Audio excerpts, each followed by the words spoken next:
बिस्मिल्लाहिर्रहमानिर्रहीम। अस्सलाम वालेकुम नादरीन, आप यूट्यूब चैनल देख रहे हैं, मैं इमरान खान हूँ। नादरीन, सबसे पहले तो पाक फौज के तर्जमान DGISPR अहमद शरीफ ने एक प्रेस कॉन्फ्रेंस की है। ये प्रेस कॉन्फ्रेंस तो बड़े अच्छे मौजू पे थी।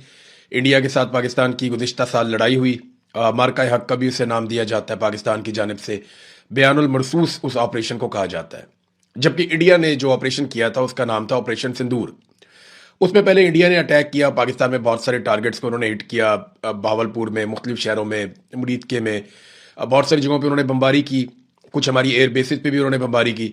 और फिर पाकिस्तान ने इंडिया के तैयारे गिराए एक एयर कॉम्बैट में, और इसमें इंडिया को बहुत शर्मिंदगी हुई।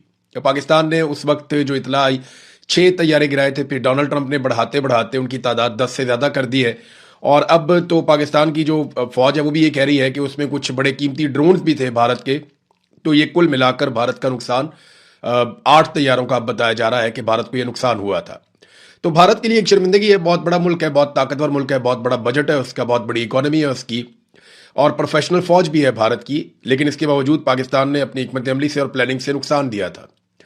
एक चीज़ मैं आपको याद दिलाऊं, आज से 1 साल पहले जब इंडिया और पाकिस्तान की लड़ाई चल रही थी तो पाकिस्तान लड़ाई से गुरेज कर रहा था। उस वक्त के वीलॉग्स अगर आप उठाकर देखें तो मैं बार बार ये कह रहा था कि पाकिस्तान को चाहिए कि जवाब दे, पाकिस्तान को चाहिए कि इस लड़ाई को उठाए और उठाकर इंडिया में ले जाए। जब इंडिया को इस लड़ाई की गर्मी का एहसास होगा तो फिर उन्हें पता चलेगा कि लड़ाई होती क्या है। इंडिया लगातार मार रहा था, पाकिस्तान जो है वो बैकफुट पे था, लेकिन जब पाकिस्तान ने जवाब दिया तो उसके बाद फिर जंगबंदी हो गई। तो पूरा पाकिस्तान पाकिस्तान के साथ खड़ा था, पाकिस्तान की फौज के साथ खड़ा था, क्योंकि इंडिया के साथ लड़ाई हो रही थी। लेकिन उसके बाद आसिम मुनीर साहब ने सारी लड़ाई का क्रेडिट अकेले ले लिया, और वो क्रेडिट लेके फील्ड मार्शल बन गए। उन्होंने एक्सटेंशन भी ले ली, इस्तिस्ना भी ले लिया, और अपने सियासी मुखालिफिन को कुचलने के लिए इस जंगी कामयाबी को उन्होंने इस्तेमाल किया। हमने देखा कि पाकिस्तान तहरीक इंसाफ को, इमरान खान साहब को, उनसे जुड़े हुए लोगों को, जो आसिम मुनीर साहब की मुखालिफ सियासी जमात है, उसको बहुत ज्यादा कुचला गया, बहुत ज्यादा उनके ऊपर तशद्दुद किया गया, उन्हें निशाना बनाया गया इस बयानुल मरसूस में मिलने वाली कामयाबी के बाद। तो ये एक आदमी की कामयाबी नहीं थी, पूरी कौम की कामयाबी थी, पूरे मुल्क की कामयाबी थी। कोई एक आदमी ना इसका क्रेडिट ले सकता है और ना उसे दिया जाना चाहिए। देखिए, पाकिस्तानियों का तो फार्मूला है सादा सा, दुश्मन से लड़ोगे तो साथ देंगे, हमसे लड़ोगे तो मात देंगे। सीधी सीधी बात है। जब आप दुश्मन के साथ लड़ते हैं तो सारा पाकिस्तान आपके साथ होता है, लेकिन जब आप पाकिस्तानियों के साथ लड़ते हैं तो पाकिस्तानी फिर आपको शिकस्त देते हैं, जैसे पाकिस्तानियों ने आपको 8 फरवरी 2024 को शिकस्त दी थी। DGISPR ने कुछ बड़े हैरान कुन बयान दिए। एक स्टेटमेंट DGISPR ने दिया। देखिए, अगर वो बात करते ना सिर्फ इंडिया के मामले में तो आज की प्रेस कॉन्फ्रेंस बड़ी मजेदार रहती। वो सिर्फ इंडिया पे बात करते, इंडिया के हवाले से बात करते, बयानुल मरसूस पे बात करते, 1 साल गुजर गया उन्हीं यादों पे बात करते, कुछ फैक्ट्स हमारे सामने रखते, तो वो रिपोर्ट होते वो बड़ा अच्छा लगता। लेकिन DGISPR, क्योंकि पाकिस्तान की फौज काफी हद तक मिलिट्री एस्टेब्लिशमेंट पोलिटिसाइज हो चुकी है और हमेशा से ही है, तो वो सियासत पे बात करने से बाज नहीं आए। उनसे सवालात भी किए गए, उन्होंने जवाब भी दिए। हालांकि वहां पे एक रिक्वेस्ट की जा सकती थी कि आज का हमारा ये सारा का सारा जो सेशन है ये नॉन पॉलिटिकल है, इस पे हम सिर्फ और सिर्फ बात करेंगे बयानुल मरसूस पे, और हम बात करेंगे इंडिया के साथ होने वाले मार्का हक पे, और किसी चीज पे बात नहीं होगी। लेकिन फिर सारी बात नहीं हुई। DGISPR ने एक बड़ा हैरान कुन बयान दिया, लेकिन वो इंडियन फौज के बारे में दिया। जरा बयान आप सुनिए और गौर से सुनिए, और आप सोचिए कि ये बयान सुनने के बाद आपके दिमाग में कौन सी फौज आती है। पहले आप ये बयान सुन लीजिए DGISPR का। अगर आप अपनी फौज को सियासत ज़दा करेंगे या अपनी सियासत को मिलिट्री ज़दा करेंगे तो ये चीज बहुत खतरनाक है। ये हम भारत में देख रहे हैं। ये DGISPR ने कहा, फौज को सियासत ज़दा करेंगे या अपनी सियासत को मिलिट्री ज़दा करेंगे। देखिए, मुझे पाकिस्तान की फौज से प्यार होना चाहिए ना, मैं तो पाकिस्तानी हूं, और मेरी फौज भी पाकिस्तान की फौज है। तो इंडियन फौज तो वो फौज है जिसके साथ पाकिस्तानी फौज लड़ती है, और हमेशा हमने पाकिस्तान के बयानियों को सपोर्ट किया। लेकिन सच सच होता है ना। लेकिन 4 मार्शल्लाह इंडिया में लगे या पाकिस्तान में लगे हैं? कहां की फौज है जिसने सियासत की है? 4 मार्शल्लाह तो लगे हैं जनाब पाकिस्तान में, और जो आर्मी डिक्टेटर्स हैं वो सदूर कहां पे बनते रहे? इंडिया में बनते रहे या पाकिस्तान में बनते रहे? पाकिस्तान में बनते रहे। पाकिस्तान की फौज ने हुकूमतें गिराई हैं या इंडियन फौज ने हुकूमतें गिराई हैं? पार्लियामेंट हाउस के ऊपर, PTV के ऊपर, वजीर आजम हाउस के ऊपर कब्जा पाकिस्तान की फौज ने किया है या इंडियन फौज ने इंडिया के अंदर यह काम किया है? भारत में कोई SIFC तर्ज का इदारा नहीं बनाया जाता, पाकिस्तान में बनाया जाता है। भारतीय फौज कोई बहुत बड़े कमर्शियल कारोबार भी नहीं करती, میں اس کی تعریف نہیں کر رہا, لیکن میں فرق آپ کو بتا رہا ہوں کہ D G I S P R کو یہ سٹیٹمنٹ نہیں دینا چاہیے تھا. سٹیٹمنٹ دینے سے پہلے انہیں دیکھنا چاہیے تھا کہ وہ خود کہاں کھڑے ہیں. سیاستدانوں کا اغوا کر کے زبردستی فیصلے اور ترامیم نہیں کروائی جاتی بھارت میں, پاکستان میں کروائی جاتی ہیں.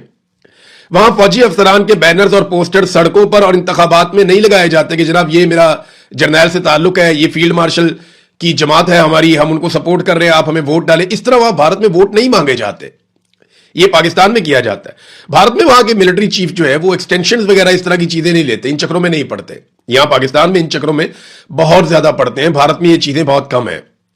پھر وہاں جو ہے پولیس والا بھی ایک فوجی آفیسر کو پوچھ سکتا ہے, یعنی قانون کی اس حد تک بالادستی ہے کہ وہ کم سے کم فوجی جواب دہ ہوتا ہے.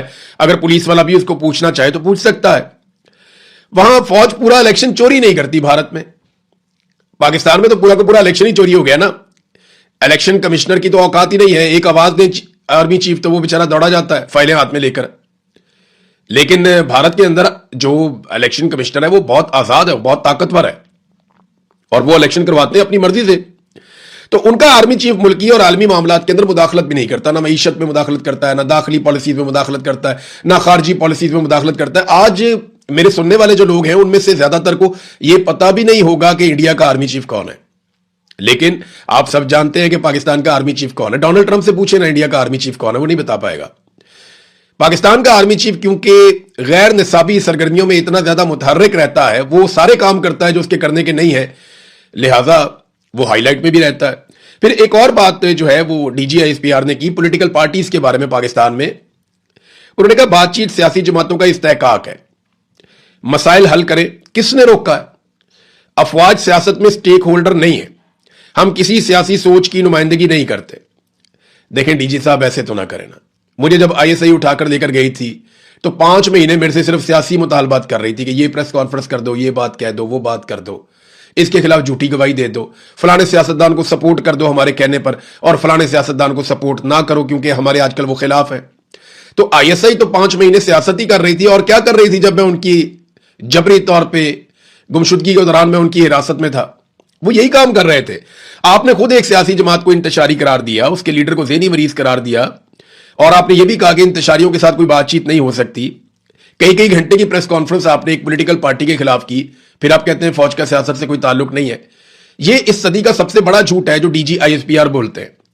یعنی سیاستدان خود بیچارے کہتے رہے ہیں. 2024 میں جب مذاکرات ہو رہے تھے وہ کہتے تھے ہمارے بس میں کچھ نہیں ہے, ہم پی ایم ایل این والوں سے, پیپلز پارٹی والوں سے بات کرتے ہیں, وہ ہاتھ کھڑے کر دیتے ہیں.